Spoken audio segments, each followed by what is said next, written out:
Hello all welcome back to great info Telugu. ఈ వీడియోలో మనం Avatar the last air Bender web series review గురించి మాట్లాడుకుందాం. ఈ సిరీస్లో మొత్తం 8 ఎపిసోడ్స్ ఉన్నాయి. ఒక్కోటి ఆల్మోస్ట్ 50 మినిట్స్ ప్లస్ డ్యూరేషన్ ఉంటుంది. ఫస్ట్ ఆఫ్ ఆల్ నాకు ఈ వెబ్ సిరీస్ చూసాక జస్ట్ ఓకే అనిపించింది. In fact I was somehow disappointed అనే చెప్తాను. ఇక స్టోరీ విషయానికి వస్తే ప్రపంచంలో మొత్తం 4 ఎలిమెంట్స్ ఉంటాయి. అవి నిప్పు, నీరు, భూమి మరియు గాలి. అయితే ఈ 4 ఎలిమెంట్స్ని 4 డిఫరెంట్ ట్రైబ్స్ ఒక్కొక్కరు ఒక్కొక్క ఎలిమెంట్ని కంట్రోల్ చేస్తుంటారు. వాళ్ళనే బెండర్స్ అంటారు.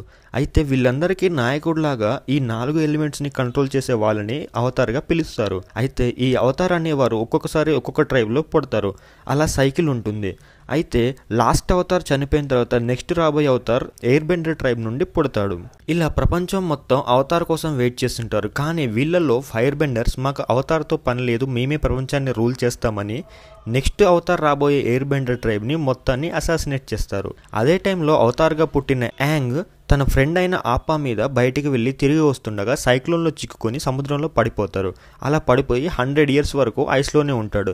ఆ తర్వాత 100 ఇయర్స్ తర్వాత ఐస్ నుండి బయటకు వచ్చిన యాంగ్ అవతార్గా మారాడా లేదా అండ్ ప్రపంచాన్ని ఫైర్ బెండర్స్ బారి నుండి ఎలా కాపాడాడు అనేది రెస్ట్ ఆఫ్ ద స్టోరీ. మెయిన్గా నేను ఈ సిరీస్ నుండి ఎక్స్పెక్ట్ చేసినవి huge action sequences, top notch visuals and good story telling, అలాగే ఫైనల్గా గుడ్ క్యారెక్టర్స్ పర్ఫార్మెన్స్.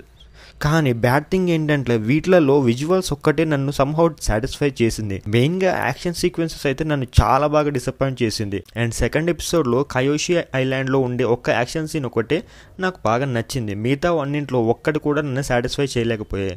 అండ్ చాలా మూవీస్ వెబ్ సిరీస్ని హిట్ చేయడంలో ముఖ్య పాత్ర వహించిన నాన్ లీనియర్ స్క్రీన్ ప్లేని వీళ్ళు సరిగ్గా యూటిలైజ్ చేసుకోలేకపోయారు. అండ్ క్యారెక్టర్స్ పర్ఫార్మెన్స్ కూడా జస్ట్ ఓకేగానే ఉన్నాయి తప్ప అంత గొప్పగా ఏం అనిపించలేదు.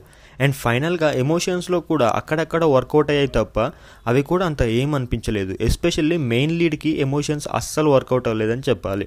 అండ్ ఈ వెబ్ సిరీస్ కంటే ఇదే నెట్ఫ్లిక్స్లో స్ట్రీమ్ అవుతున్న Avatar the last air Bender మూవీని చూడండి, ఎక్సలెంట్గా ఉంటుంది. నేను నా చిన్నప్పుడు చాలాసార్లు చూశాను.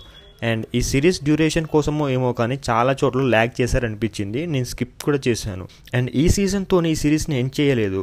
నెక్స్ట్ సీజన్ కూడా రాబోతుంది. దానికి కూడా లాస్ట్ ఎపిసోడ్లో లీడ్ ఇచ్చారు. కానీ అది కూడా జస్ట్ ఓకేష్గానే ఉంటుంది, అంత గొప్పగా అయితే ఏముండదు.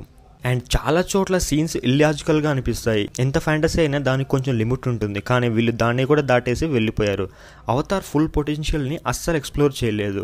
ఏదైనా ప్రాబ్లం రాగానే అవతార్ పారిపోవడమో లేదా సరెండర్ అవ్వడమో జరుగుతుంది.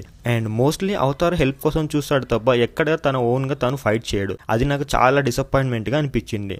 సో ఇది నాకు Avatar the last air Bender web series చూసాక కలిగిన ఒపీనియన్. ఒకవేళ మీరు కూడా ఈ వెబ్ సిరీస్ని చూసి ఉంటే ఎలా అనిపించిందో కామెంట్ చేయండి. అలాగే మూవీ రిలేటెడ్ కంటెంట్ కోసం మన గ్రేట్ ఇన్ఫో తెలుగు ఛానల్ని సబ్స్క్రైబ్ చేసుకోండి. అండ్ ఈ వీడియో నచ్చితే లైక్ చేసి మీ ఫ్రెండ్స్ అండ్ ఫ్యామిలీ మెంబర్స్కి షేర్ చేయండి. అలాగే డిస్క్రిప్షన్లో ఇచ్చిన లింక్స్ పైన క్లిక్ చేసి మన సోషల్ మీడియా హ్యాండిల్స్ కూడా ఫాలో అయిపోండి. And thanks for watching this video. This is Srinath Palvai. మళ్ళీ ఇంకో వీడియోతో మీ ముందుకు వస్తాను. అంతవరకు స్టే సేఫ్. Signing off.